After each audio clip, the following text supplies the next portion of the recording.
Well, hello and welcome to another episode of More Perfect Marketing. It's David Baer here. And, you know, about a month and a half ago, late 2023, I got introduced to the writings of today's guest by a fellow copywriter of his who said, this is a great email list you need to sign up for. And so I went over to the website. And by the way, you'll be getting this website at the end of the episode. Do not miss the opportunity to sign up as well.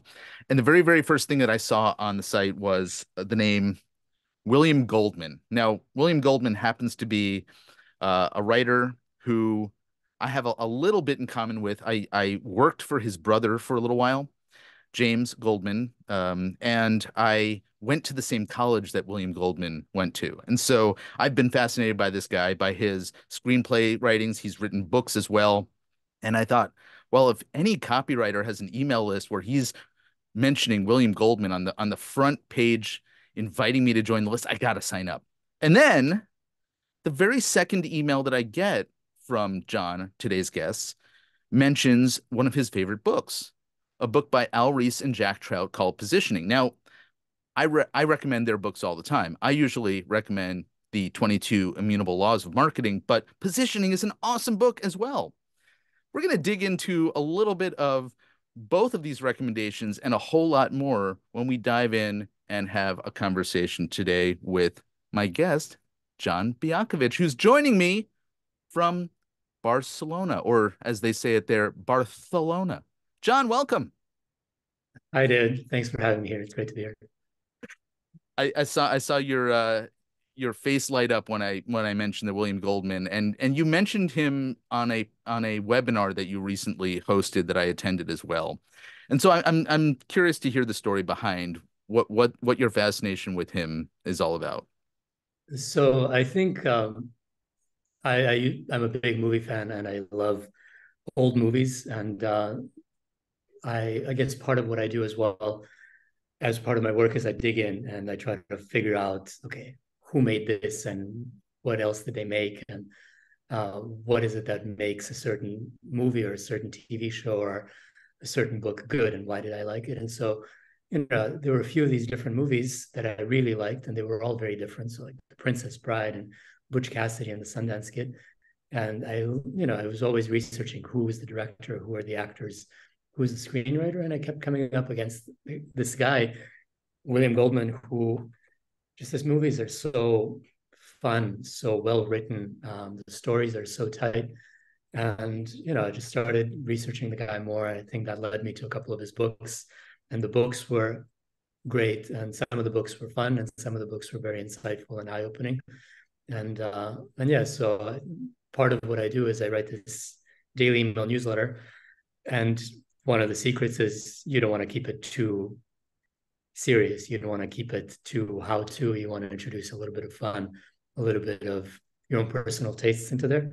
And so it seemed very natural to put in William Goldman, especially because I've actually, like you said, on that presentation, I referred to him and I've written, I think, a bunch of emails where I talked about movies of his or scenes of his or things that he was consciously doing and that I saw that other people could be using as well. So that's why the reference to him right on the front page. Well, I love that.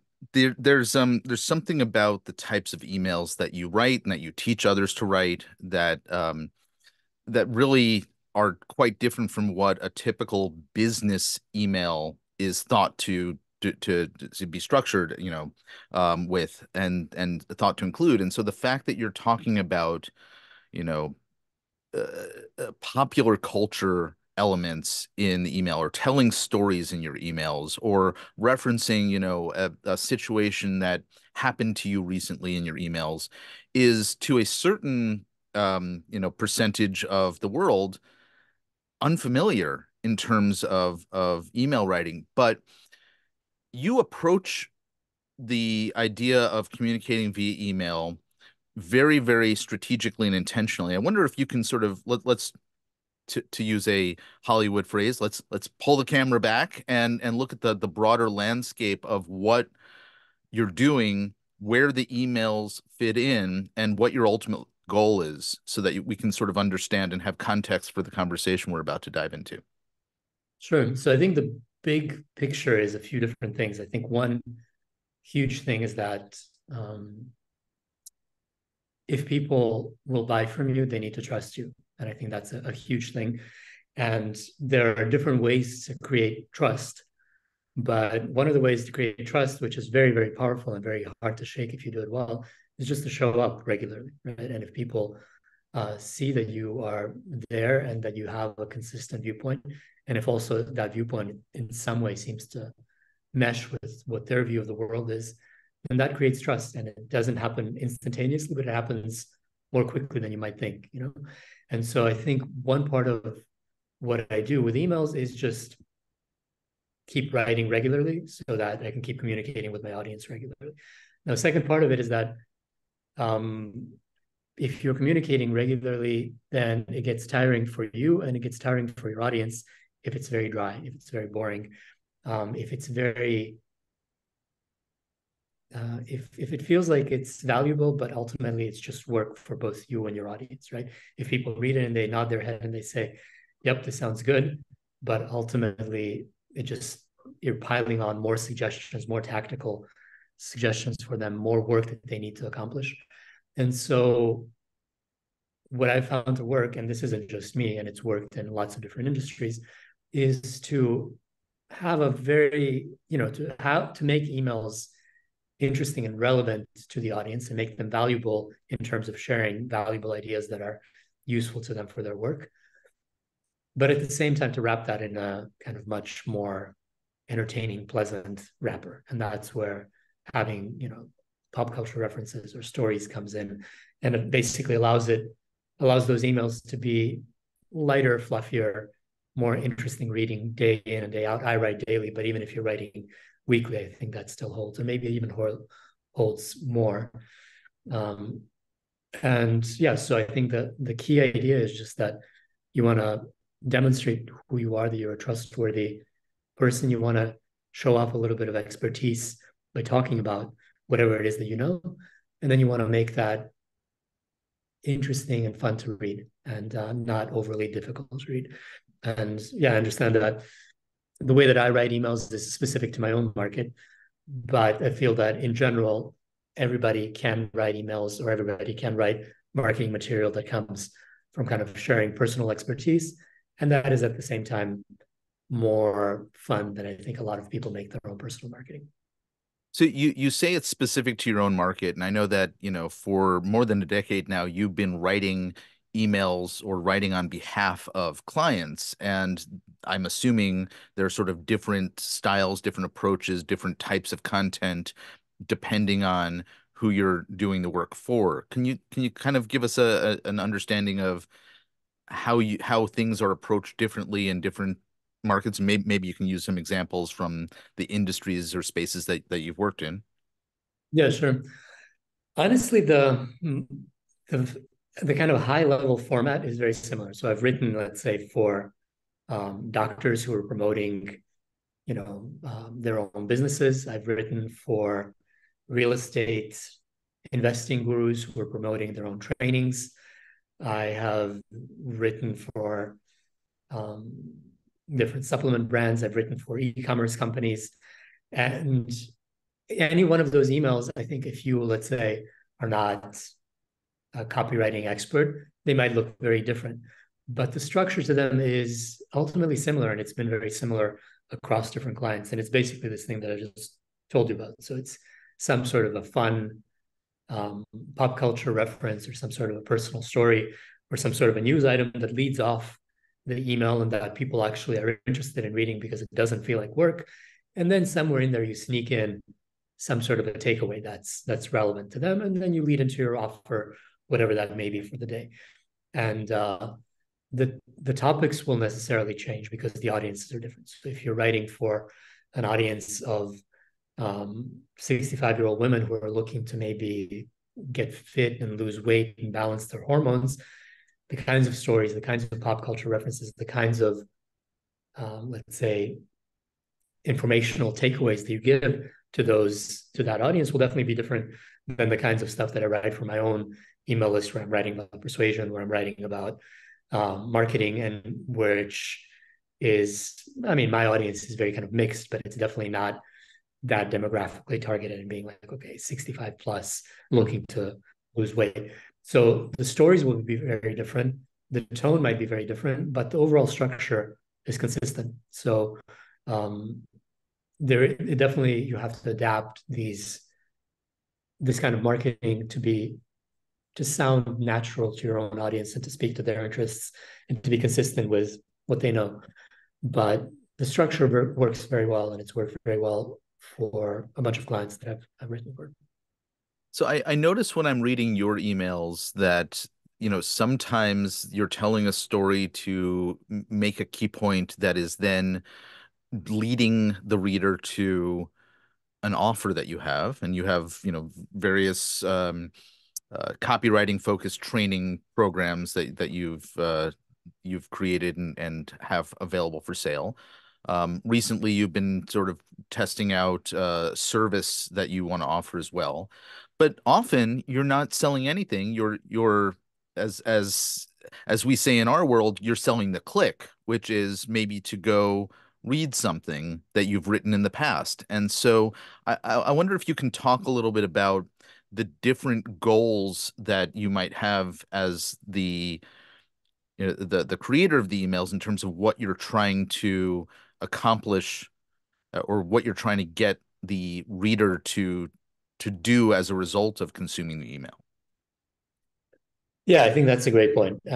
The short answer is that, or rather than the short answer, I guess I can give you one story where I think about a year ago, I had somebody buy one of my courses, through one of my emails. And I knew that guy's name because we had exchanged a few emails. So he had been on my list for a while. And then he went and he bought one of my courses. And I was thinking to myself, like, this guy's never bought anything from me before. Now he finally bought something. And I went and I checked, and he had been on my list for over 2 years. He'd been on my list for 700, I think 705 days or something like that. Or maybe even more, 770 days, I forget. But in any case, it was a very, very long time, right? And the point being that um, it took that long to basically convince this guy to buy something from me, right? Now, that is an extreme example. I think maybe that was the record in my own personal case. But I think in many other situations, it's taken um, a long time for people to buy something from me. And by a long time, I mean maybe a month, maybe a few months, maybe 4, 5, 6 months, maybe a year, right? And so during that time, that means two things. First of all, I have to keep writing, right? And in order to keep writing, I have to somehow make it interesting for myself, and I have to make it palatable for myself. And so one of my guiding things is just to do stuff that if I don't enjoy it consistently, then I'm not going to keep doing it, right? I can force myself for a while, but after a while, it'll become too difficult. And so one of the things that I do is sometimes I just include links to things that I find personally interesting, because I find that it makes it easier for me to write.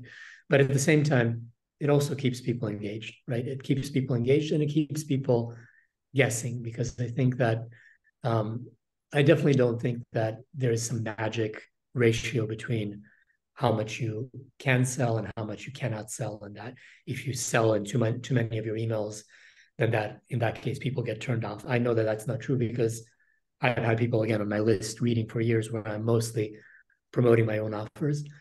But at the same time, I think that it's good to occasionally surprise people with, like you said, selling the click, sharing something that is valuable, that's interesting, maybe linking back to something that I'd written in the past, if it's relevant, because I think this is something that we can also talk about.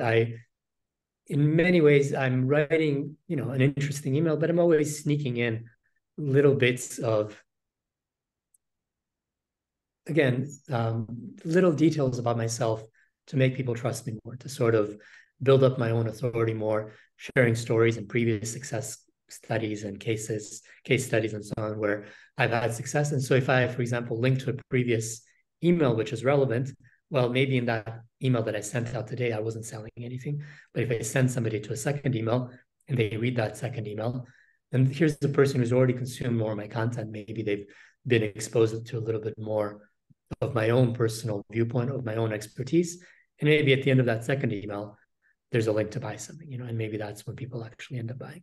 So I guess the short answer is to think long term and to basically be like, okay, how can I make this interesting and valuable for people today and tomorrow, and how can I make it, you know, interesting for myself as well, and how do I gradually, again, build trust with people and demonstrate that I'm an expert and sneak in among these interesting stories and valuable takeaways that I'm getting. How do I also sneak in some demonstrations that, I am who I am and that I really am an expert at what I do and that I've gotten good results for people. And maybe if people take me up on my own offers, they'll get to benefit in the same way. You have an entire course, I think, around the sort of how to sneak that stuff in. But as you know, somebody I'm watching the content of your emails and seeing a little bit of a little nugget here and a little nugget there that I wonder if you can sort of give us a high view of what it looks like to sneak things in that advance the relationship or advance the authority or the authoritative positioning that you're talking about, and how somebody could apply that. You're a master of it, and I know you've been a student of it for a long time, and you apply it over and over again, and it's fascinating to watch in your emails. Yeah, so I think there's a few things. I think a lot of people have kind of an aversion to self-promotion. And I think that maybe the world splits into two groups. One group is people who either naturally do it or people who have decided to embrace it. And that I think is a small part of the world, and those people tend to make a lot of money. And then there's the rest of the world where people feel kind of sheepish about self-promotion and and they find it kind of distasteful, and they think that it screams, I don't know, neediness or something like that. And I can definitely understand that point of view, because I think my nature is to kind of come um, from that angle, being like, well, I don't really like to sell myself. I don't really like to trumpet my own expertise or skill. So I think maybe one of the things that I can definitely recommend is, to anybody who's looking to self promote, is one thing that I've done, or that I did maybe a few years ago or started doing, is that I opened up a Google Doc, and at the top of it I said Bejakovic, and I put hyphen status, and that became my status and authority document. And that in that document I just listed out all the impressive things about my career that I could think of to date, right? And I filled it up. It was a nice sized document that I filled up right in that moment that I sat down. But an interesting thing happened, which is that over the next few days, other things kept popping into mind, or um, naturally things were happening in my business, in my newsletter, and things that I was communicating with people, getting on podcasts like this one, people buying my products, people writing to me. And every time one of those interesting, let's say, status or authority building things happened to me, I made a conscious effort to go back to that document and drop it in there, right? And that document has grown a lot, and it's had two effects. One is that, first of all, I feel like those things, by constantly putting new little wins, authority building wins into that document, it keeps them top of mind. And so when I'm writing content, I find it very natural to work in something that genuinely fits into the content, rather than me writing content and then somehow ham-handedly saying like, and by the way, I'm the world's greatest and I'm so good, and it's just feeling very off, like there's a disconnect. So I think that's one thing, that it just keeps things top of mind. But the other thing is that having that document has just made it much easier to self-promote, because when I look at that document, I say, oh, you know what, I am pretty great. I'm not in a not in an incredibly like braggadocious way, but it just makes me realize that, okay, like I really have done things and accomplished things that I can genuinely talk about. I'm not um, screaming for attention out of neediness or desperation, but I have expertise and I can share that with people.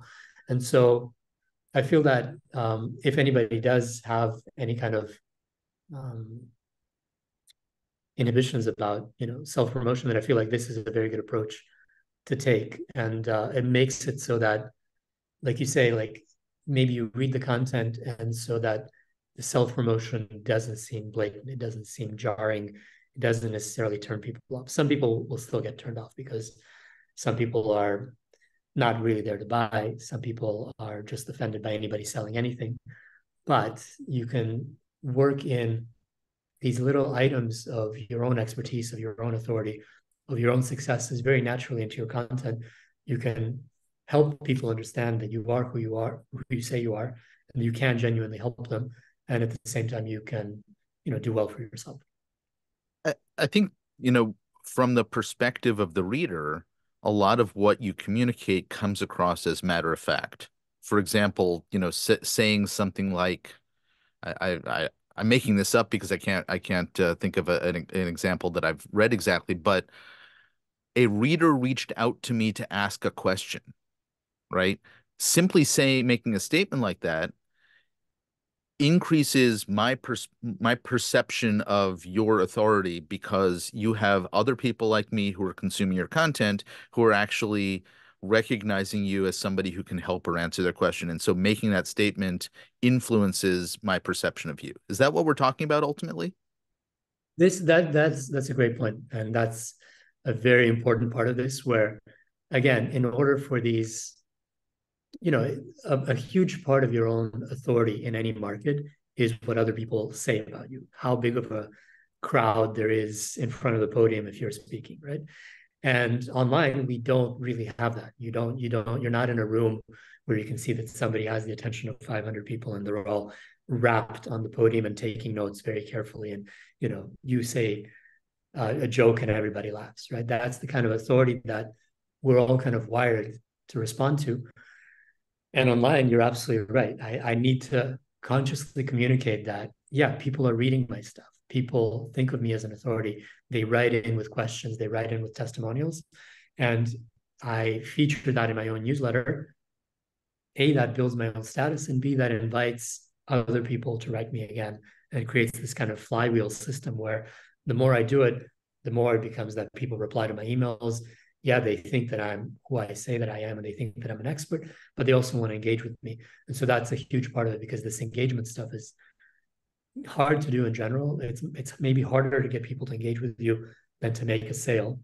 But if you can do it by constantly communicating that other people are engaging with you, it definitely helps. And again, it creates for very natural future content, and future content that builds your own status and authority.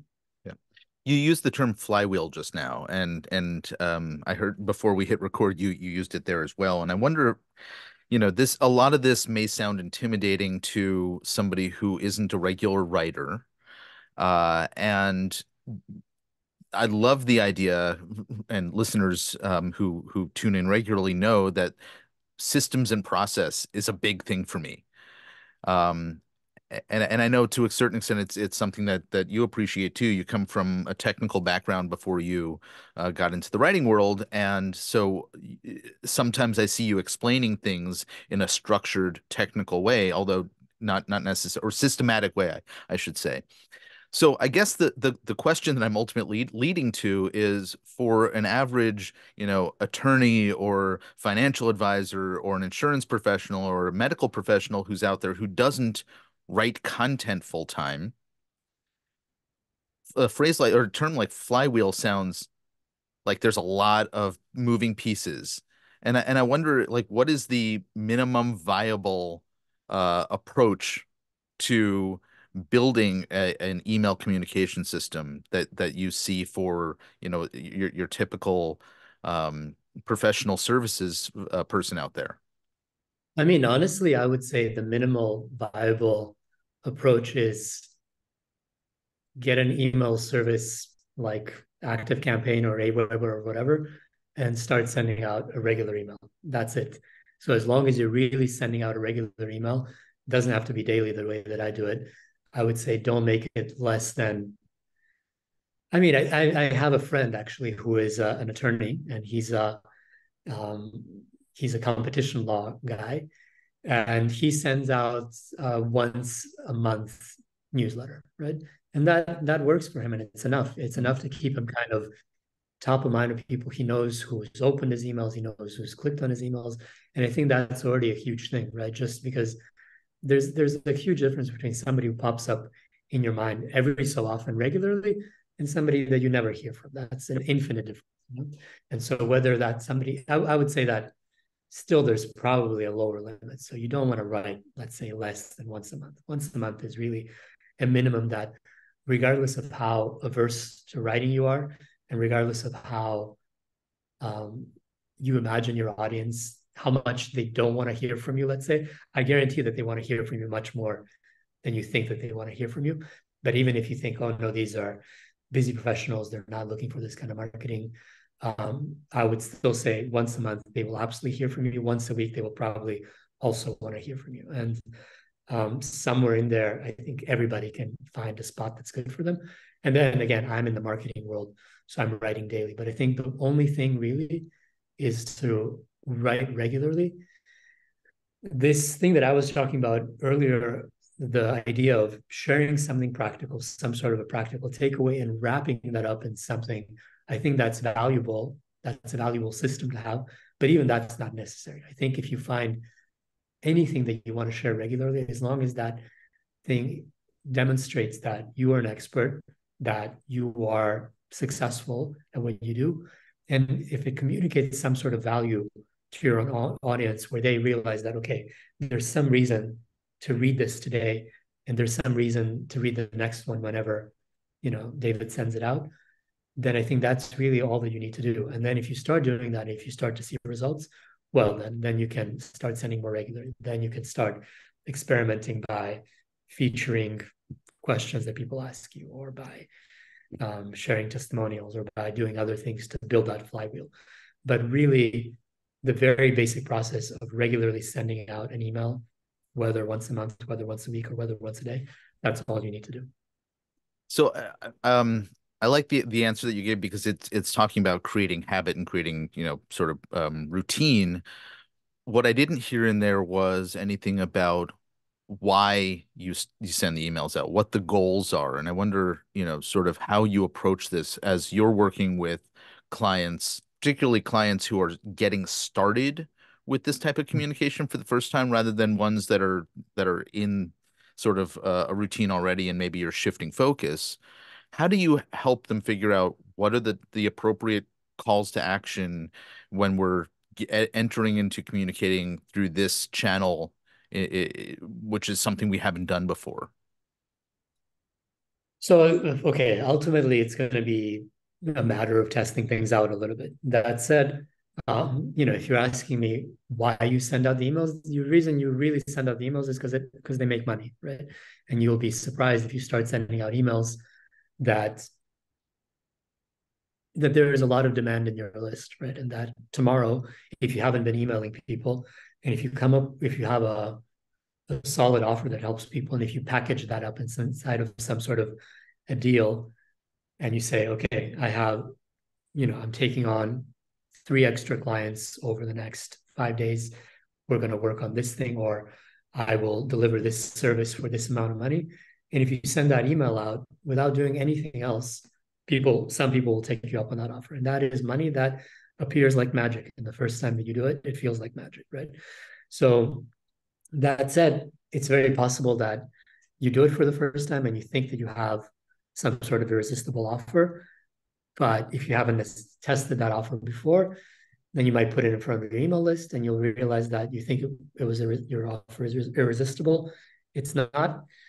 And then you just have to send out a second email and try a second offer, right? So there is an element of testing. If you have other pieces of your business already in place, so if you have a list of people who are qualified leads for whatever it is that you sell, if you have a proven service that you know those people want, then it's very easy to send out an email and get extra, whether, service client work, or to make extra sales directly tomorrow from your list.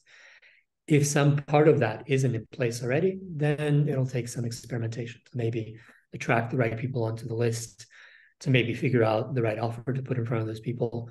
And I would say the thing is that the one thing stays the same, which is keep sending out emails because it's an amazing way to get um, a feeling for what your audience actually wants, right? Because you see, did people open it up? Did people click on it? Did people reply? Did people buy? If they didn't, maybe they hit reply and they told you why not or what isn't working about it. I If want to ask you a question about that because we're almost out of time here, and you've talked about testing a couple of times here, and I've witnessed in the very short period of 2+ months that I've been on your list, um, you actually and granted you are talking to an audience of people who are interested in marketing and interested in maybe copywriting as well. You actually call out, this is a test that I'm running right now. I'm looking to see what happens. And you just did this past week with something. And I'm curious, how do you what's happening at your end? What are the types of things you're looking for as you're testing something? Yeah, I think that's a great question. So sometimes, I mean, again, you have to have a certain baseline of response that you're used to. But once you have that, once you know that, okay, if you send out a new offer, what kind of response do you get? What kind of feedback do you get from people, again, who are maybe replying to your emails? What kind of enthusiasm do you get when you say that you're going to be offering something in 2 weeks' time? Or what kind of, if you are selling something for the first time and you're limiting it because it really is scarce because you're selling your own services, how quickly do people snap it up, right? And so all of the, again, you need to establish a certain baseline. If you've never sold anything through email before, then the first time you'll have to, let's say, send it blind and see what to expect and then try to iterate on that. But very quickly you get a sense for what resonates well, what's a good response, what's a mediocre response, what's a poor response. And that way, a lot of times you can save yourself the cost of delivering something or promoting something that clearly isn't going to be there, right? Or that needs to be tweaked in some way in order to actually sell. It's a great answer and a great conversation. And I wish we had a lot more time, but sadly we have to wrap things up now. John, for folks who want to join the list that you share all of your insights and occasionally sell and always sell really cool stuff, where should they go to find you? Yeah, so just go to my website, which is bejakovic.com. So my last name.com. I think it'll be probably on the podcast notes where how my last name is spelled. But just go on there. I have an opt-in page, and that's the opt-in page where I reference William Goldman, so you can see that for yourself. And yeah, the one as soon as you do, you'll be entered into my daily emails, and then you can decide if it's for you and if it's not. And if you enjoy this style of marketing communication, if you find it valuable, and that's it. Yeah. Well, that's awesome. It is Bejakovic.com. It's Bejakovic.com, and it will indeed be in the show notes. John Bejakovic, thanks so much for hanging out. This has been a fun conversation. Thank you, David. It's been great to be here, and thanks for having me on once again. Indeed. Folks, you've been listening to More Perfect Marketing. If you know somebody who could benefit from listening to the conversation you just heard, please share it with them. Until next time, I'm David Baer. We'll see you soon. Bye bye.